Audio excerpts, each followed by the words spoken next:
Allô tout le monde, contente de vous retrouver ce soir. Vous avez vu le titre, La mission de vie par les familles d'âmes. Donc, vous voyez que j'ai changé d'arrière-plan pour ce live, pour ce vidéo que je vais mettre aussi sur YouTube. Je voulais faire un petit peu différent de d'habitude. En fait, présentement, mon portable est sur le plan de travail où je suis toujours, mais d'habitude, je suis tournée de l'autre côté. Là, vous avez la vue magnifique que j'ai quand je fais les lives actuellement de ma cuisine.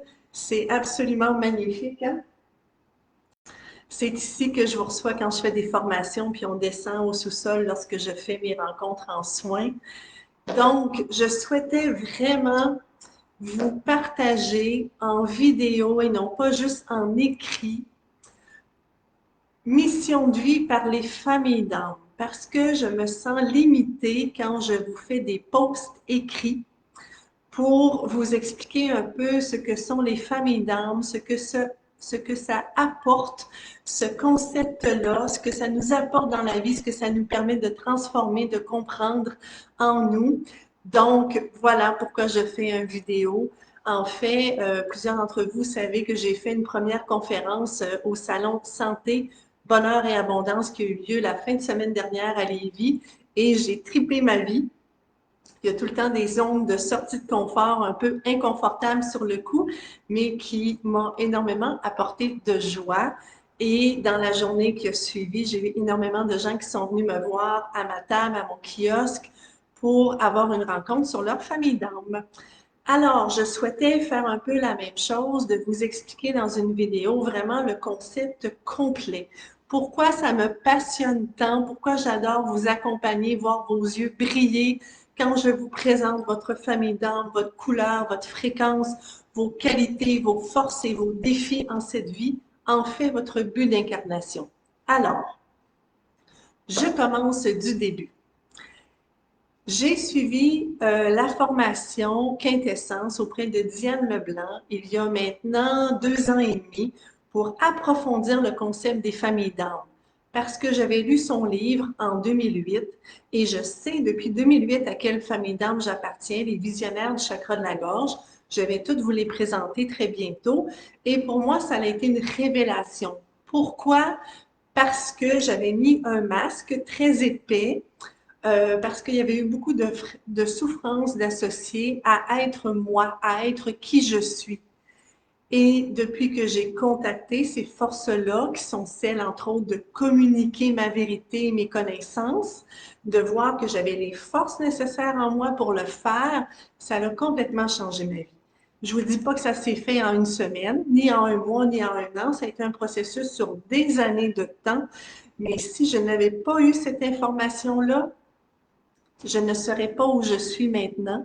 Oui, dans cette magnifique maison, mais à faire le travail que je fais depuis 8 ans, qui est une réelle passion pour moi, de vous accompagner, à vous déployer, à vous reconnaître dans votre lumière, dans vos forces, dans tout ce que vous portez à l'intérieur de vous. Donc, il y a, dans l'approche de Diane, 7 familles d'âmes que je vais vous présenter.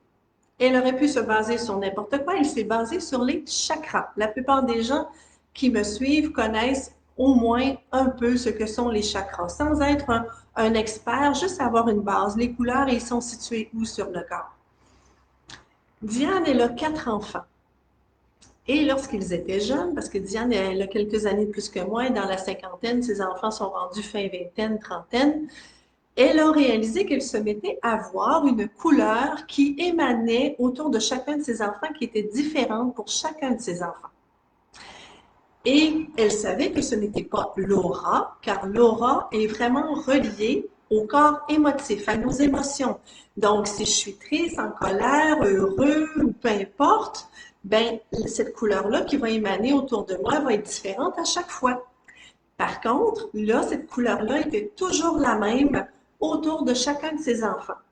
Elle a donc pris le temps d'approfondir tout ça, de se connecter, parce qu'elle, elle fait partie de la famille d'âmes des passeurs, Diane, et donc elle a fait son livre, elle a écrit son livre, et elle a accompagné des gens, elle le fait encore, pour reconnaître leur famille d'âme, leurs qualités et leurs forces. Donc, le but étant tout le temps de s'aimer de plus en plus, de se reconnaître dans toutes les forces qu'on porte, dans toute notre lumière. Et au final, par notre propre exemple, quand on se reconnaît soi, dans qui on est, bien de pouvoir toucher les gens autour de nous. Et qu'eux aussi se permettent d'être eux-mêmes, sans masque. C'est ça le but. C'est ça l'approche. C'est le pourquoi je suis autant passionnée. Parce que quand on arrête de se taper sur la tête et de tellement exiger de nous, mais qu'on voit toutes nos belles forces et nos qualités, nos aptitudes, bien, on peut miser dessus. On peut focusser dessus et les faire grandir encore plus, les accueillir, les reconnaître et les vivre totalement. Donc, je vous présente ces 7 familles d'âmes qui sont dans l'aspect, pour certaines, physique, dans l'aspect, pour d'autres, émotionnel, pour d'autres, dans l'aspect mental et d'autres, dans l'aspect spirituel. Et en passant, aucune famille d'âmes n'est meilleure que l'autre. Il n'y en a pas une qui est plus évoluée, plus consciente, on a besoin de tout le monde. Et quand on se reconnaît dans notre famille d'âmes, on arrive dans notre quintessence, dans notre sagesse. Pourquoi? Je donne souvent l'image d'un puzzle, d'un casse-tête. Ce casse-tête-là, il est pratiquement complet, mais il manque un morceau au milieu. Ce morceau-là, c'est de reconnaître votre famille d'âme. Pourquoi? Parce qu'à certains moments, dans notre vie, on a besoin d'aller dans l'aspect physique, d'autres fois dans l'émotionnel, d'autres fois dans le mental pour comprendre, apprendre, d'autres fois dans le spirituel. Donc, en général, on va puiser dans ces aspects-là. Mais souvent, notre propre famille d'âme, ce qu'on est venu incarner sur Terre et reconnaître en soi, c'est notre partie souffrante, c'est notre partie mal aimée. Pourquoi? Tout simplement parce que quand on a essayé d'être nous, enfants, adolescents, on s'est rendu compte qu'on n'était pas accueillis et aimés pour qui on était. Donc, on a fini par endosser une personnalité, jouer un rôle et mettre un masque. Et je peux vous dire que le mien, il était très épais. Et il est encore là en partie. Bien sûr, il n'est pas totalement, cette personnalité n'est pas totalement disparue, effacée, mais elle est beaucoup moindre qu'elle était il y a 2 ans, 5 ans, 10 ans. Je suis beaucoup plus à l'écoute de qui je suis, de ce que je porte. Mais je suis en continuel cheminement, moi aussi. Donc, on est des êtres multidimensionnels. On est complet. On est parfait. On a toutes les familles d'âmes à l'intérieur de nous. C'est juste de se rappeler que notre famille d'âmes, celle qu'on est venu incarner et partager, c'est la partie mal aimée de nous, tout simplement. Et pour trouver la famille d'âmes de quelqu'un, c'est de voir qu'est-ce qui le nourrit. Donc, je vous les présente. On a les bâtisseurs qui sont reliés au chakra racine et au chakra du hara, le sacré, au niveau du périnée, au niveau du bas-ventre. On est vraiment dans l'aspect physique, matériel. Les bâtisseurs sont des gens qui viennent ouvrir la voie, physiquement. C'est des gens qui, en général, ont une bonne énergie parce qu'ils en ont besoin pour jouer du coude, jouer des bras et ouvrir la voie aux autres. C'est des gens qui, moi je les appelle surtout au niveau des chakras racines, dans l'énergie plus masculine, je les appelle les bulldozers. Ça déménage, ça ne s'attarde pas à leurs émotions, à leurs besoins. C'est souvent des gens qui ne se connaissent pas très bien, ils n'ont pas le temps pour ça, ils ont besoin de leur énergie pour avancer. Ma mère en fait partie. Donc j'ai eu le meilleur des exemples pour m'incarner parce qu'ils viennent nous montrer à prendre notre place. Si vous ne la prenez pas, eux, ils vont la prendre. Physiquement, énergétiquement, verbalement, ils prennent la place. Donc ça, c'est pour les bâtisseurs du chakra racine. Au niveau du hara, on est dans une énergie plus féminine. Des gens qui, oui, ont besoin, parce que le bâtisseur, ce qu'il nourrit, c'est d'être dans l'action et d'avoir des résultats, d'être efficace. C'est ça qu'il nourrit. Et dans l'énergie plus féminine, au niveau du bas-ventre, ben, c'est des gens qui, oui, ont les mêmes aspects, qui ont besoin de les nourrir, mais leur énergie, elle est un peu plus douce. Elle est un peu moins rentre-dedans. C'est une énergie, on les appelle les pacificateurs, ils détestent la chicane, ils aiment l'harmonie, des bons médiateurs. Raphaël, avec qui j'étais, c'est cette famille d'âmes-là, mon garçon le plus vieux aussi. Quand c'est des hommes qui ont cette énergie-là, On va trouver qu'ils sont plus doux. Des êtres aussi qui, moi, je les appelle les forces tranquilles. On peut compter sur eux. Ils prennent pas toute la place, ils ne s'imposent pas nécessairement, mais ils sont là.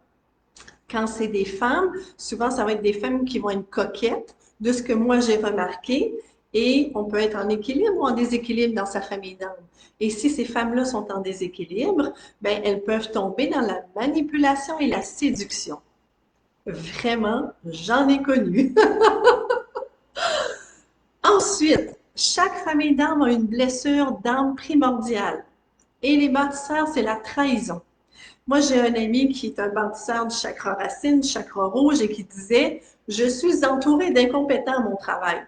Ah, j'ai dit, c'est intéressant, peu importe le travail que tu fais, et il a changé quelques fois, il était toujours entouré d'incompétents. Il y a juste lui qui le sait, il y a juste lui qui fait bien ça. Pourquoi? Parce que c'est la confiance.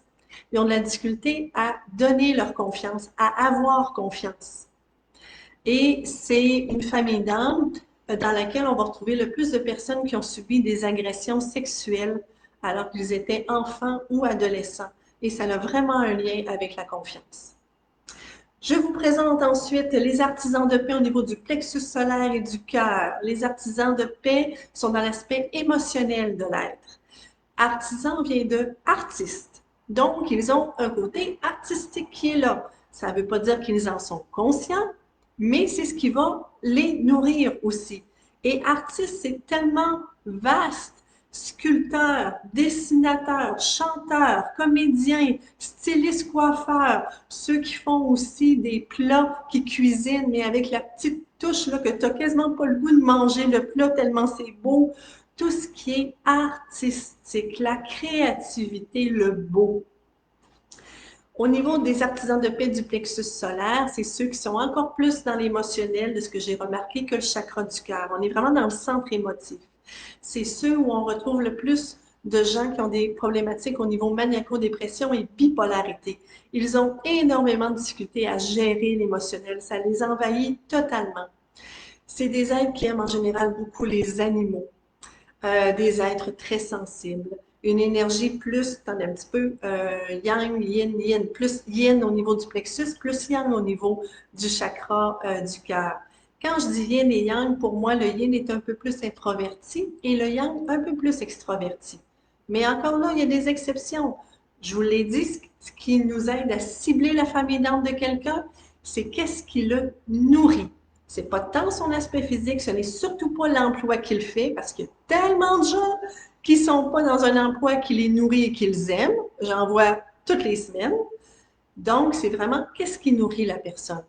Au niveau des artisans de paix, ce qui les nourrit, c'est la créativité, c'est la liberté, ils ont besoin de se sentir en sécurité, le plaisir des sens, tous les sens, la nourriture, un bon vin, les plaisirs. C'est des gens qui sont plus dans le moment présent et d'être en lien, tisser des liens avec les autres. Je pense que j'ai dit des gens qui aiment beaucoup les animaux en général aussi. Mon garçon le plus jeune, c'est un artisan de paix au niveau du plexus. Et quand il était jeune, mon Dieu, que il me faisait travailler parce que il passait d'un état émotif à l'autre comme ça. Et moi qui suis beaucoup plus cérébrale, j'arrivais pas à suivre, je ne le comprenais pas. Et je disais vraiment les termes. Et à ce moment-là, je connaissais pas les familles d'âmes, mais il est bipolaire, cet enfant-là. Ma sœur aussi est un artisan de paix du plexus solaire. Et ma sœur, j'en ai juste une, je l'adore. On a des conversations tellement riches. Et elle est très originale, elle est très colorée dans qui elle est. Mon père, c'est un chakra du cœur, dans la couleur verte, mais c'est quelqu'un qui n'est pas en contact avec sa sensibilité parce que les chakras du cœur, on les appelle des vrais guimauves. Ils aiment, ils débordent d'amour en général quand ils sont équilibrés dans leur famille d'âme. Donc, mon père souffre physiquement depuis vraiment longtemps, depuis des années. Il étouffe dans sa cage thoracique parce qu'il ne se permet pas de toucher à sa sensibilité. Il y a des peurs qui sont là parce que pour un homme, hein, être dans l'amour, aimer les autres, être généreux, dans l'empathie, tout ça, la bienveillance, ben c'est pas vu très viril.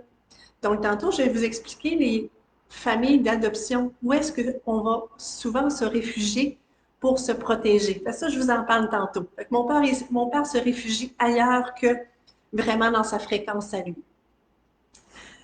Leurs blessures, les artisans de paix, c'est l'abandon, la peur d'être seuls. Ils ont tellement besoin d'être en lien. Vous avez ensuite les visionnaires au niveau de l'aspect mental dont je fais partie. Les visionnaires du chakra de la gorge qu'on appelle l'enseignant, le visionnaire du troisième œil qu'on appelle l'oracle.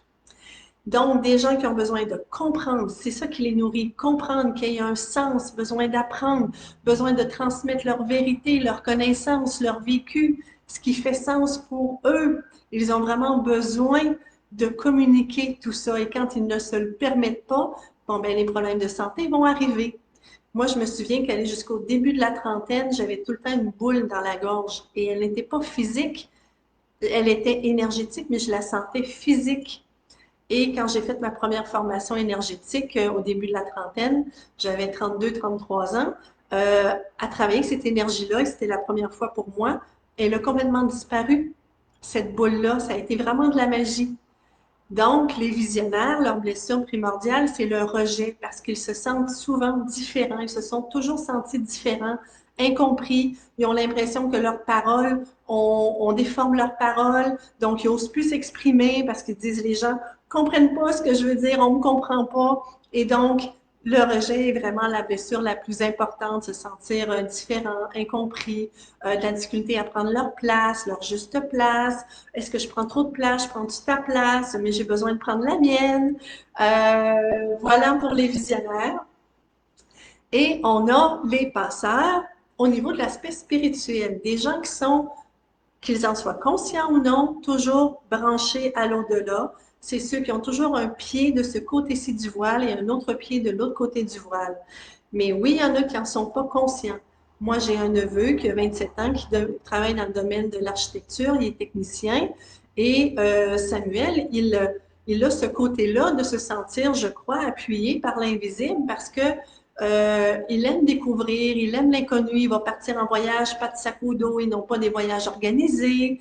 C'est quelqu'un, j'ai l'impression qu'il se sent supporté par la magie de la vie, mais on va y parler, par exemple, des anges ou de spiritualité. Il n'y a pas vraiment d'intérêt, mais il fait quand même partie de la famille des penseurs parce que ce qui le nourrit, c'est justement de découvrir, de se sentir transporté par la magie, même si ce n'est pas les mots que lui va utiliser.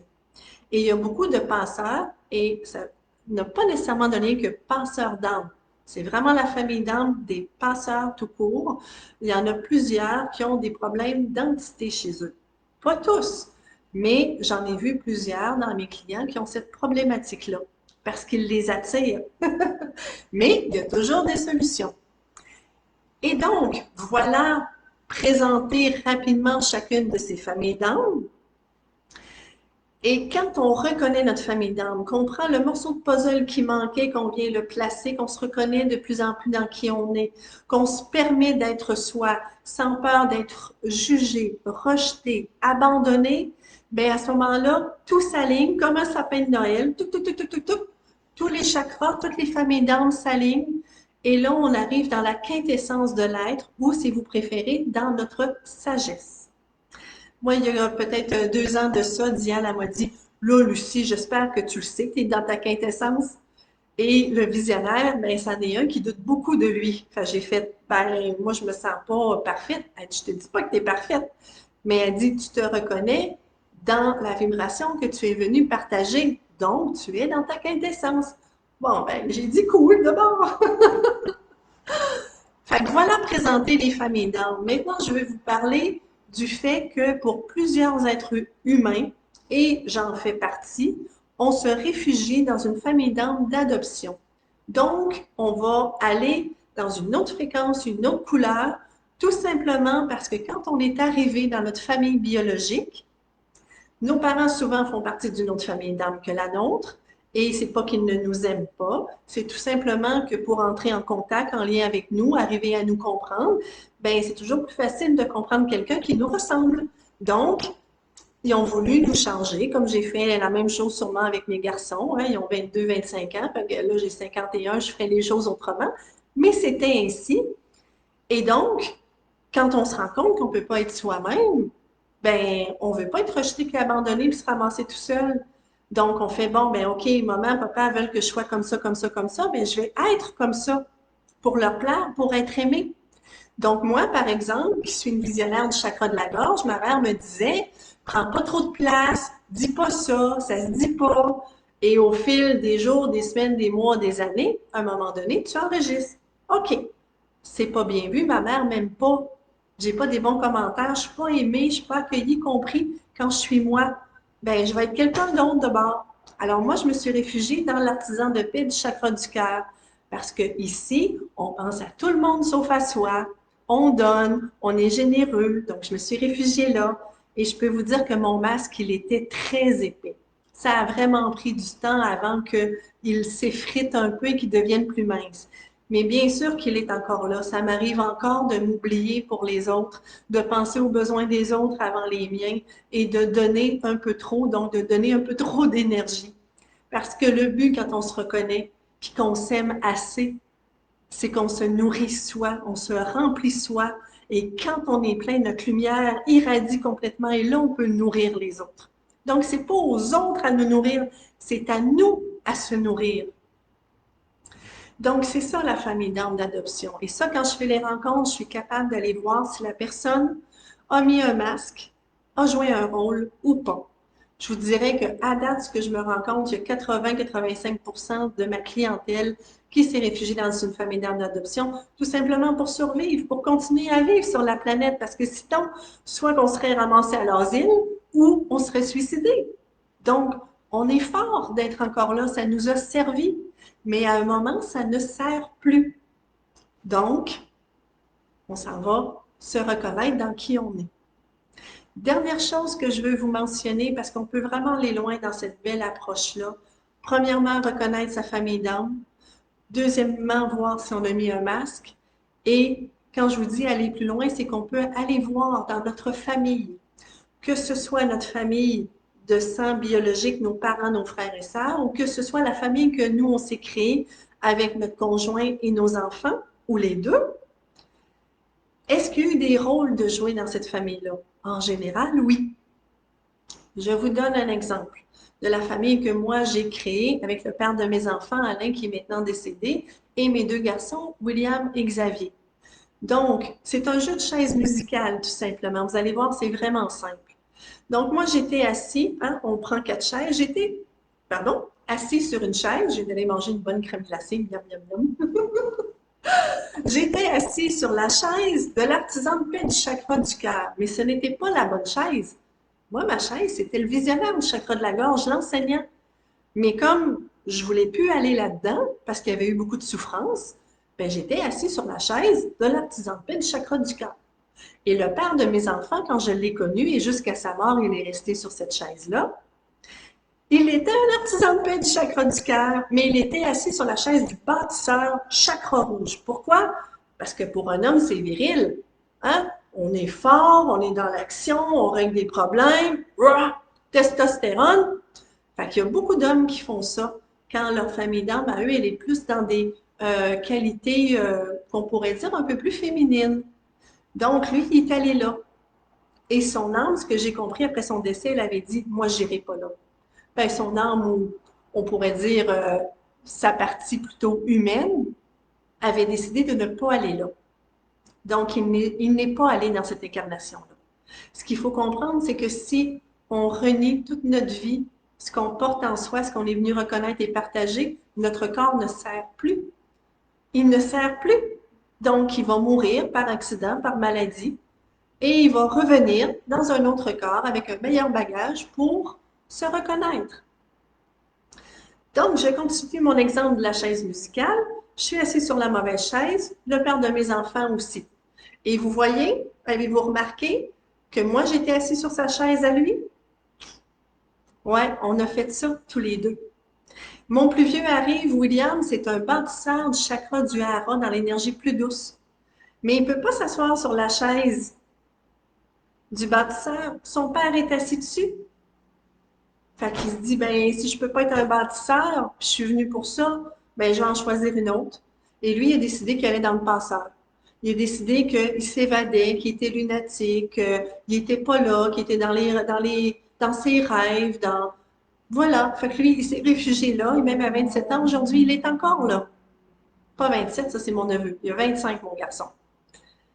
Mais il y a encore le temps. J'ai découvert ma famille d'âme, je vous ai dit en 2008, ça fait 15 ans. J'avais 35 ans. Il n'y a pas de limite. Et mon plus jeune, lui, est arrivé comme artisan de paix du plexus solaire. Et lui, il ne s'est pas réfugié dans une autre famille d'âme, il est resté lui-même. Il m'a fait suer un bout de temps, il m'a fait travailler, mais c'était parfait. Et c'était le plan parfait. Et c'est celui de qui je suis le plus proche parce que c'est celui qui parle le plus, qui communique le plus. William est un petit peu plus réservé. Mais j'adore mes deux garçons. Je les aime. Donc, vous voyez le jeu de chaise musicale. Et dès qu'il y a un seul des protagonistes, des personnages qui change de chaise et qui s'assoit sur la bonne chaise, si moi, je m'étais assis sur la chaise du visionnaire, la place aurait été libre au père de mes enfants et la place aurait été libre à mon garçon William pour s'asseoir sur le bâtisseur. Donc, dès qu'une seule personne dans le groupe, dans la famille, commence à se reconnaître dans qui il est, se permet d'être lui-même, tout change.